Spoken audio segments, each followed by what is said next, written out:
Hello, everybody. It's Mike Piazza, Zilla Racing Stables. Today is May 25th. We just got home from the eight days down in Maryland. Unfortunately, we were shut out on some really nice horses, um, and these were some horses that we really went aggressively for. Horses that we were willing to overpay a little bit to get because we really thought they were the quality of the sale. But unfortunately, you do come to a point where you have to stop. And it was frustrating because we really worked hard. Um, you know, we spent a total of 6 weeks on the road away from home working these sales, 12 hours a day. You put all that work in, and to go from 2,500 horses and narrow it down to a select few and to, for the most part, obtain none of them is very frustrating. But you can't buy a horse to buy a horse. And anyway, so the market itself has gotten really tough. We have had good success with a lot of relatively inexpensive purchases. Celtic Chaos for 55,000 is one that comes to mind, and often partners will say to me, "You don't have to spend a lot to get a nice horse," but there's a kind of a flaw in that kind of thinking because it's kind of like a baseball player. If a baseball player isn't really good, but he gets a lot of plate appearances, um, he'll still get quite a few hits because of the volume of at bats that he might have gotten. So keep in mind that cheap horses are cheap for a reason. There are three determining factors that will go into the price of a horse. I mean, there's more than three, but the main three are conformation, pedigree, and how that horse breezes. Um, you guys have to understand that there are a high volume of cheap horses. So it's easy because of numbers that you will often see cheaply purchased horses show up into these big claiming races or big stake races. But let's start with the idea that horses in general are high risk investments. So now, when you start to buy cheaper horses, you start to get into a very, very high risk area.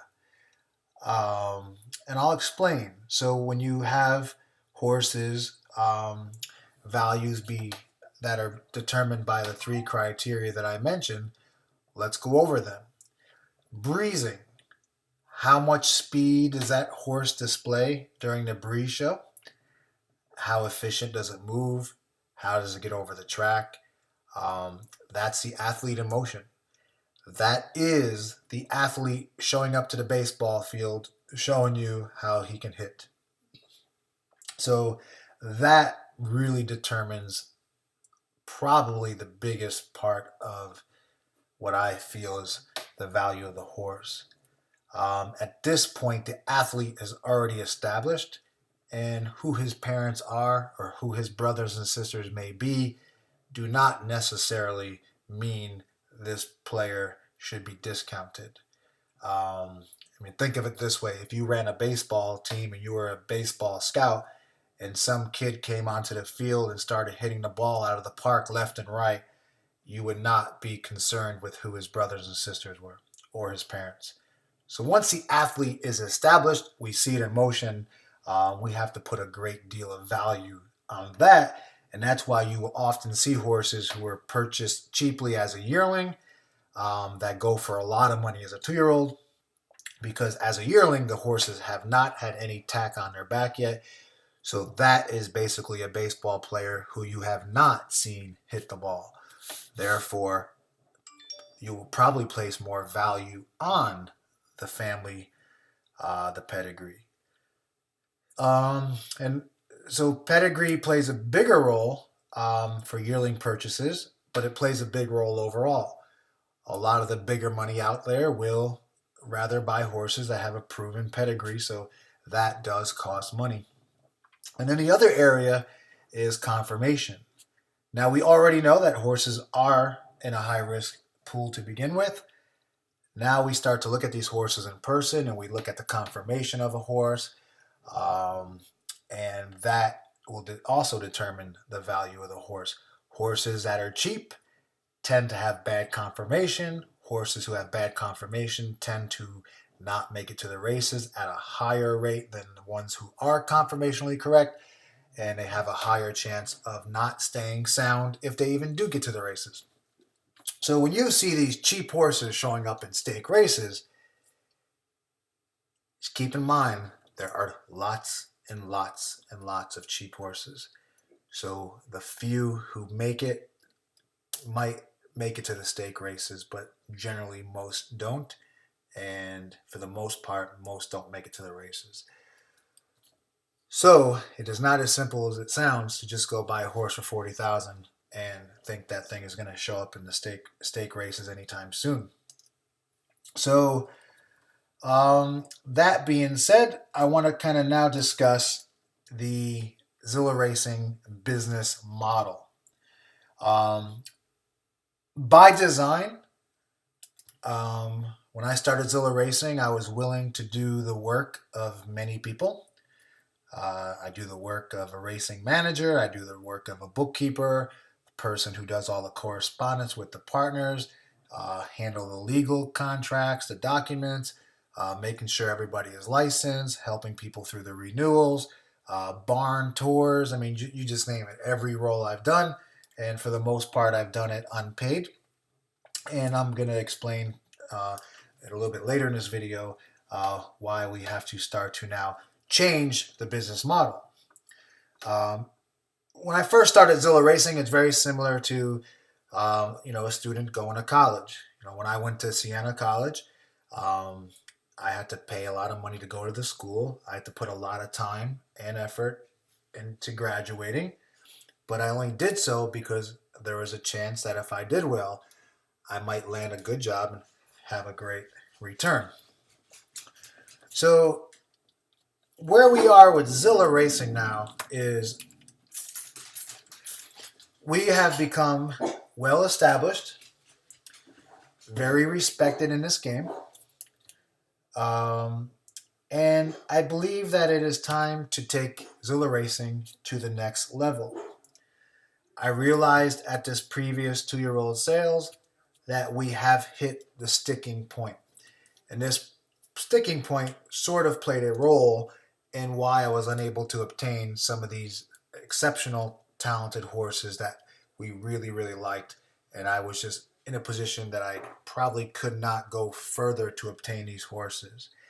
And it's frustrating because we do all the work, we go to the sales, we're away from home, we put all the time and effort in, and not only do we not get those horses, but the competition that we're competing against does. So this is an area where I want to kind of cover what the challenges of Zilla Racing has ahead of us and what we will do to adapt to those changes. I have not prepared for this presentation. I've made a couple notes on paper, but I just want to try to get this out just to kind of give you guys a good overview. Now, after a syndicate like Zilla Racing or Little Red Feather, or West Point, a Parting Glass, after we buy horses, we have to sell them for what more than we pay for them. What we all know is called a markup. And it's very interesting in this game because this is one of the only businesses that I can think of where the consumer is so concerned with markup. Meaning, when we go and buy things in other areas of our life, whether we go buy an iPad or we go buy a bottle of wine or a car or a boat or a turkey sandwich at the local deli, we don't really say, hey, what did you pay for this turkey? What did you pay for this cheese? What did you pay for this car? What did you pay for this, the bottle of wine I'm about to drink? What was your cost?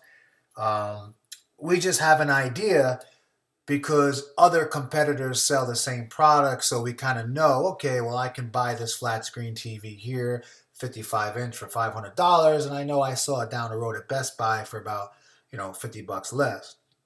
So we have an idea, but we don't ever really get too caught up in markup. It's not even something that we even think about. But for some reason, the word markup with racing syndicates seems to be like this dirty word. It's like as if like the markup is just this like profit that was just extracted out of the partners' pockets and just placed into the pocket of the racing manager, and it's not the case. Um, and I'm going to demonstrate that and how that in itself is a challenge to the business. Um, and I knew that we had a product that we had to prove ourselves. When we first started in 2012, who was Mike Piazza? Who was, besides the baseball player, but who was Mike Piazza, the racing manager? Who was Zilla Racing? How do we know they were going to be good? How do they know that Mike Piazza, the manager, was capable of being efficient with his resources, managing other people's money, and things like that? So getting out of starting Zilla, I basically was willing to essentially work for free, and now it's kind of time that we have to now you know put things into a different motion. It's kind of like an airplane taking off the runway. I believe now we're at a point now where we have crossed the clouds and we're set for a journey. And the racehorse syndications are just like any other business. Um, we know that companies like West Point and Little Red Feather and some of these others, they do have a high entry level to get in. But there's a reason why. These guys are a premium product. They're well respected in the game. They have a lot of money behind them because they're successful. And most of the clientele in these top syndicates are sharp, sophisticated people, and they're not the kind of people you can take advantage of. So if these markups really were unjustified or, to, to a point where you're ripping somebody off, the market would have weeded them out of business. Most of their clients, they could go buy their own racehorses.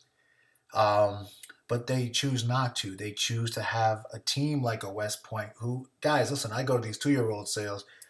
We're down there busting our butt. And I'm telling you, these companies like a West Point, like a Little Red Feather, they're out there too doing the same thing, busting their butts. They have an exceptional team behind them. They really do truly have a great product. And there's nothing shameful about that. And let's see what else I have written down here. Let's see. So, for example, let me just pull up something here for you guys. Let's see.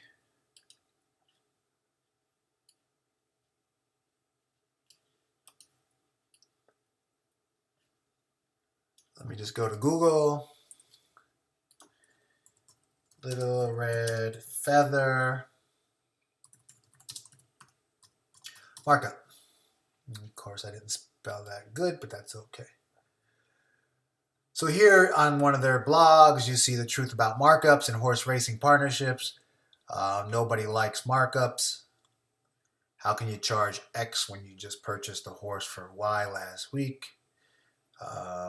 In pure economic terms, we all recognize there's a markup in everything we purchase, from the shirt on your back to a new plasma TV to the cost of a pizza being delivered. Ultimately, it is you, the consumer's choice, if the value added from the company you purchase your goods and services from is worth the price you pay. Simply put, the markup is the fee for offering smaller fractional shares and top quality thoroughbreds, um, and the added value of creating and managing the entire partnership. So the markup is not just some fee that goes into the manager's pocket. The company takes the initial risk. They have to put up all the money. They might never sell the horse out. The horse might get hurt before you sell it. I just bid $170,000 on the horse that West Point Thoroughbred bought. We were actually right side by side bidding next to each other. We went to 140, they went to 150, they went to 160, we went to 170, blah, blah, blah. But hey, when that hammer dropped, that horse walking out of that ring could hurt himself, break a leg, flip over, kick the stall, and we'll never be able to sell that horse. And all of a sudden, we have to eat the whole 170,000 we just paid for. You have to be compensated. The company has to be compensated for that risk. You're also selling, as they state here, you're offering shares of a horse. So all the work has already been done, and for the most part, all the risk has been eliminated to the lowest degree that's possible. Also, you have to add more value in beyond the racehorse. You have access to the trainers, the jockeys. There's a value to becoming actually a part of something that most partners could never do on their own. You also have what they describe as a country club atmosphere, which is true. You think about all the relationships that we have all built and the people we've met. It's an exclusive club. So there's a lot that goes on. A markup just isn't just this, money going to the back pocket. Let me pull up another great little blog from the Little Red Feather guys.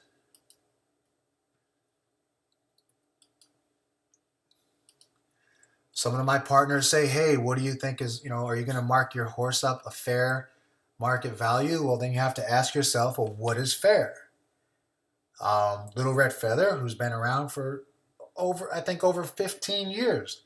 Again, you can't survive for 15 years if you're doing something shady or something that is unethical. But on average, the management fee or markup, again, it could be whatever way you want to describe it, it could be an assortment of the two, is $50,000 per partnership, regardless of the initial horse purchase price. So, as you see, this is what the other companies out there do, and it's not that they're evil, it's not that they're doing anything dirty, but this is how the company can make money to sustain itself, let alone have the opportunity, hopefully, to grow. These syndications are no different than any other business. So I put together a little quick slideshow to go over with you guys. So we have ZRS, the company.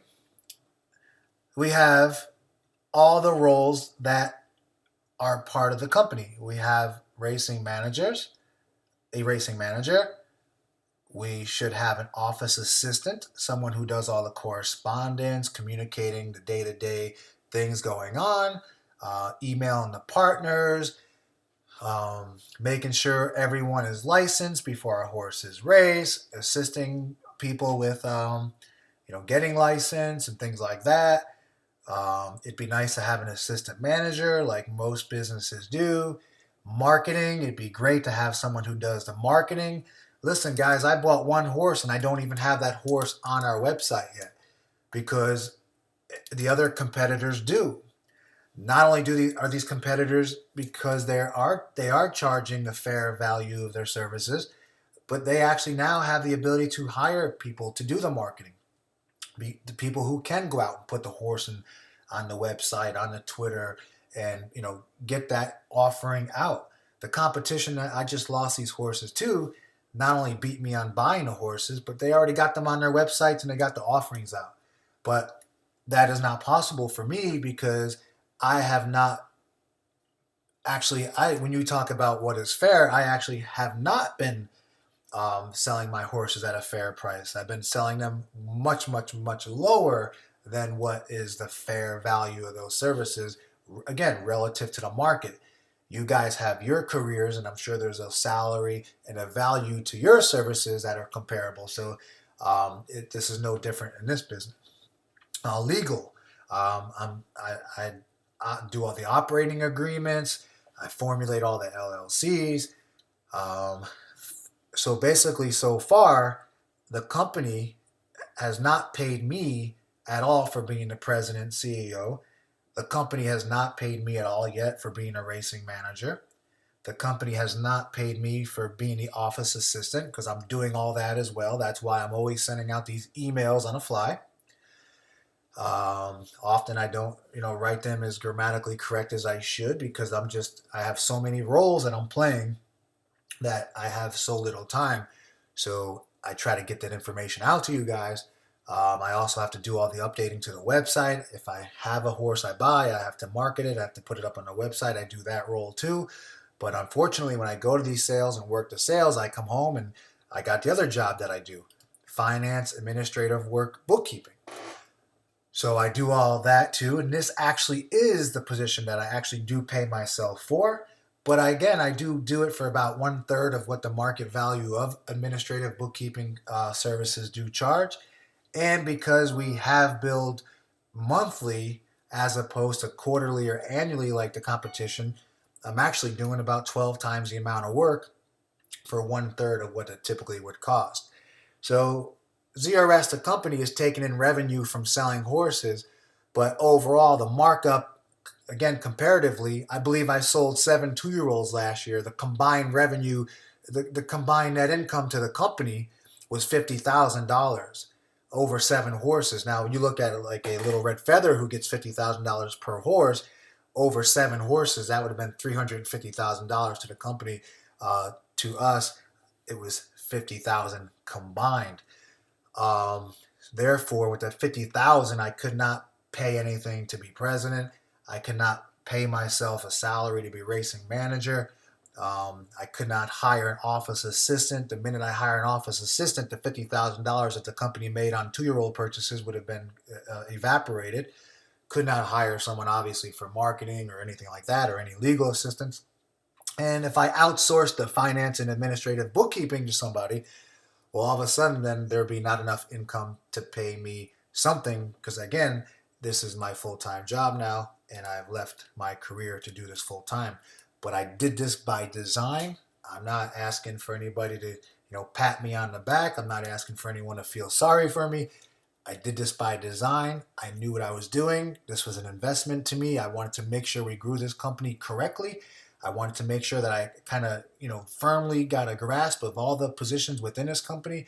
But now we have hit a point now where we need to legitimately put this company in the right, playing field that we're competing against with others. So let me just see if I have anything else on this one little page. When we go back to a Little Red Feather who charges 50,000, which again, there's nothing wrong with that. There's nothing to be shameful. That is how these guys have been around. They pick good horses. There's nothing to be fairly compensated for doing a good job. But take a horse like Celtic Chaos. I bought Celtic Chaos for 55,000. I sold them out in 3 hours and I made $7,000. So was that fair? We talk about, hey, Mike, if you sell the horse at a fair markup, count me in. Well, if the competition buys a $55,000 Celtic and sells it for 100,000 or even more, well, was that fair? Was I fairly compensated selling him for $7,000 more than I paid for him? So there's a lot of money left on the table there. But again, I'm just saying, this is by design. This is how I knew I would grow the business to the level we've become. But I'm also smart enough to know that we hit the point now where if we want to go to the next level, which I do, then we do have to make some modifications to our model. So let's see if I have other things on this page. Just bear with me for 1 second.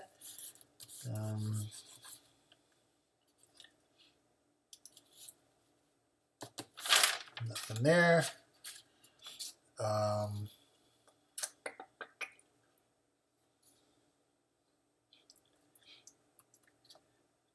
Just give me one more second and then I'll be ready to move on to the last piece of this presentation.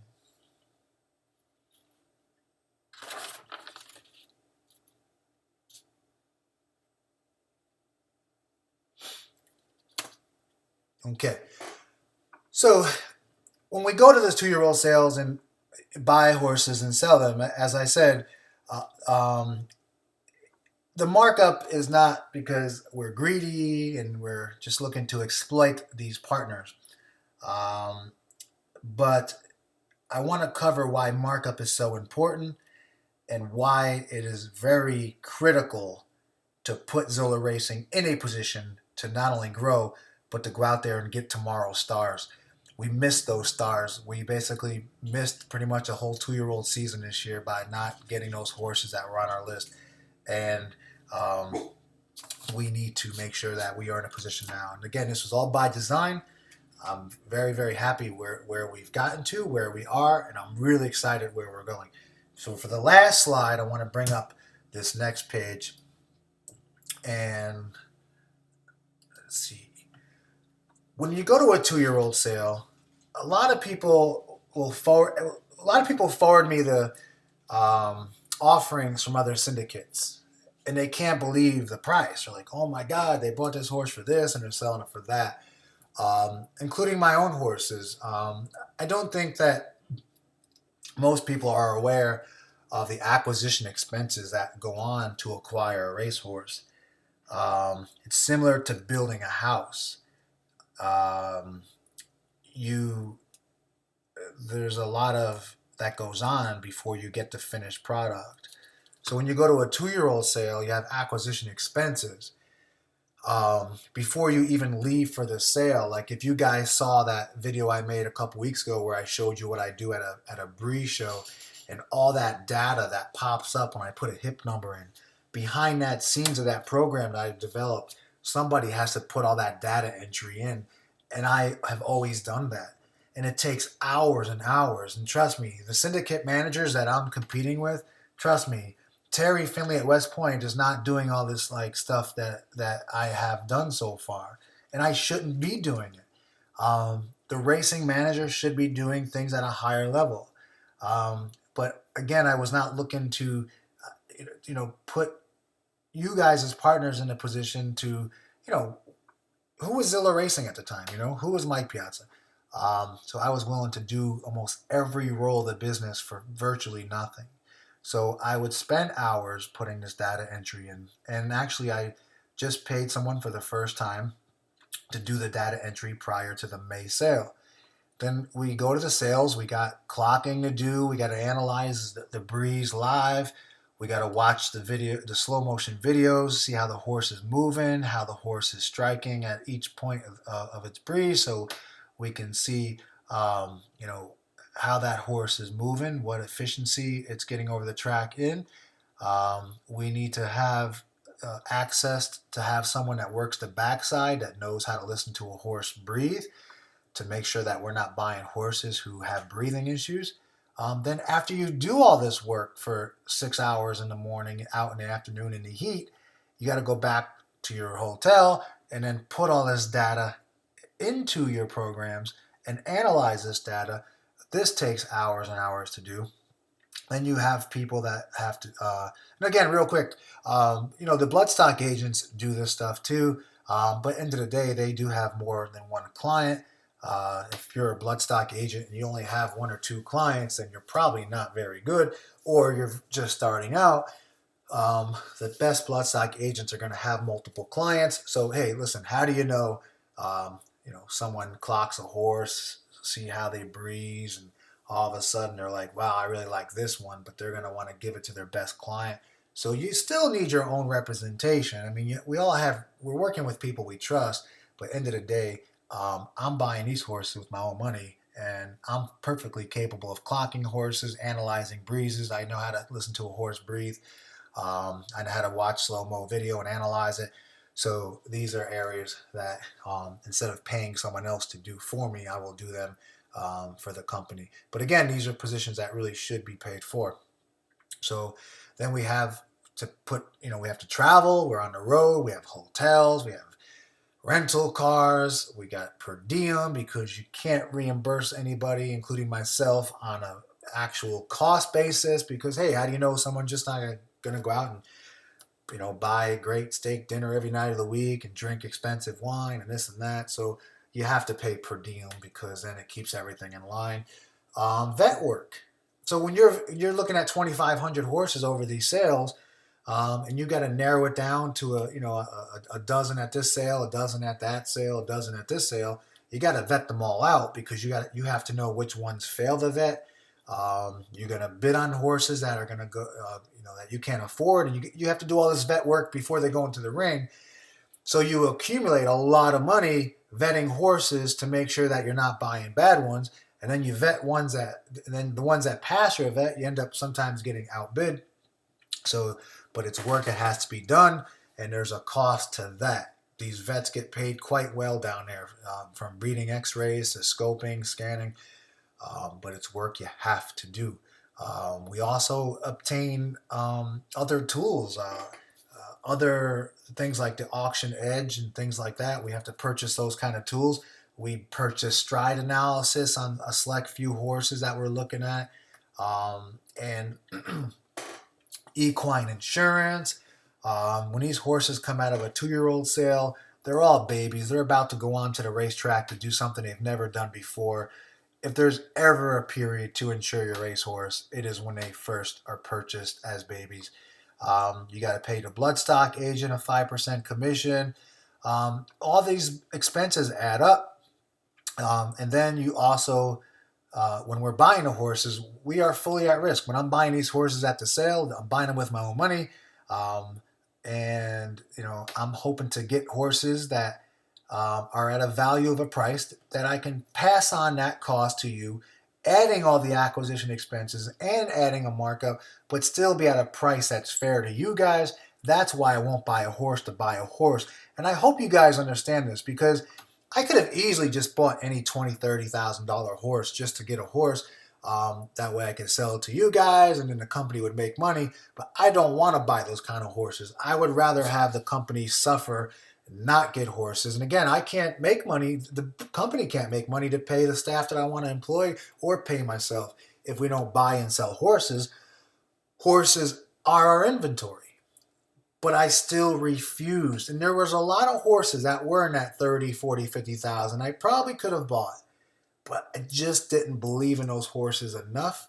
I thought they were at too high of a risk from either a conformation point of view or an athletic point of view that could they be good enough to be successful New York quality horses? At that bottom level, I have to be tighter and tighter with what I'm looking for. I'm going to be willing to open things up when we get up to the higher quality horses because even if they fall short of expectation, there's still some room to be successful. Whereas when you buy the cheaper kind of horses, if they're not successful, like there's nowhere to go, and then all of a sudden you're shipping out of town running for $10,000. So I avoided those horses. So when we buy horses for you guys, we really are doing our best, and I'm going to do my best to make sure that you guys are getting horses that have good value. So again, going forward for Zilla Racing, I do have to open things up a little bit, guys. I'm never going to rip you guys off. I'm never going to sell horses at some ridiculous price. But just like any other thing you buy in life, and I have to sell these horses at prices that are at least going to allow the company to at least go back and be able to pay myself a salary for being a racing manager. And that's part of what markup is. Part of the markup should stay in the company so it can go out and buy it and obtain more horses and grow the company. And part of that markup is going to trickle down so we can, eventually we can get someone who can do all the office correspondence, and we're going to get someone who can do all the marketing and promoting and things like that. And eventually I could outsource bookkeeping because end of the day, I really did not start a business to become a bookkeeper. But it was an area that I knew that I could take advantage. And by me willing, again, guys, I'm not asking for anybody to feel sorry for me. I've done this all by design. But I knew my advantage here was I could get paid for the finance, administrative, bookkeeping work, even though it was going to be very high volume on a monthly basis. But by doing this, it allowed me to kind of work these other positions without really being compensated, especially for the amount of work I do. And I feel I do it well, and I take it very seriously. I put a lot of time and effort into it. So it is a position that I do deserve to get paid for, no differently than you guys get deserved to be paid fairly for the jobs that you do. But at these prices that I have sold my previous horses for, you just can't sustain yourself. Well, you can sustain yourself, but you just can't take it to the next level. And we're ready to do so. Now, keep in mind, this is where you guys also benefit. Because as we grow and we can obtain better quality race horses, trust me, guys, you have to understand how this game works. When you buy these marginal horses, you have to let go of the emotion. You have to be willing to let that horse go, lose it in a claiming race. I don't know how many times we take our horses that we buy as 2-year-olds and I put it into a claiming race and everyone is all upset and they're like, we're going to lose our horse and blah, blah, blah, blah. Guys, you have to trust me. These marginal horses, we have to move on from them. We have to free up those resources and go out and get the next good horse. And you got to keep doing that. And we're going to go out and eventually we're going to hit the big home run. The home run is coming. It might be on the next pitch. Okay? But when that home run comes, it's going to help pay for all those other horses. This is how this game works. These expenses are the same no matter if you have a cheap horse or an expensive horse. If your horse is a grade 1 winner, it costs you the same to take care of that horse than if you have a maiden 12-5. But the grade 1 winner, the amount of money at that purse level at the top races is so big, it will offset all those other horses we lose money on, guys. So we have to, for not only for the benefit of the company, but the benefit of you guys as investors. We have to keep getting the better horses, and we got to be able to get rid of the ones that aren't at that level, free up those resources. Don't be afraid. Let it go. Don't worry about what you put into it and what you paid. Trust me, guys. I know what I'm doing. I'm not going to let you guys, I'm not going to try to lock you into a horse at a point where it's just constantly draining on you. And I do my best to, not put us in that situation. But through 4.5 years, I've never given a horse away. There's no horse that you can look back on that we've lost that you could say, wow, we made a mistake there. So that's the key, is identifying when it's time to move on. And you don't want to give horses away because they'll come back and make you look silly. And it's going to happen. There's going to be days where we lose horses and it's going to come back and win lots of big races for their next connections. Hey, why is it right for us to claim a horse and move it up, but we're not supposed to think it can happen to us? So that's the business model for us, guys. We have to now put this on a new level, on a new playing field. Listen, the plane is in the sky. The tires have went inside our plane. We have now went through the clouds. We're ready to cruise, guys, and we're headed somewhere big. And like I said, we're just gonna keep swinging, and that home run might come on the next pitch. But I don't want you guys to think when you see a horse being sold for a price, you have to understand all the components that are built into it, and it's the only way the company really makes money. And if you even think about 5% commission, for purse earnings, guys, if you earn $500,000 in a year, a 5% purse earning commission is only $25,000. There is no position within the company that $25,000 would employ.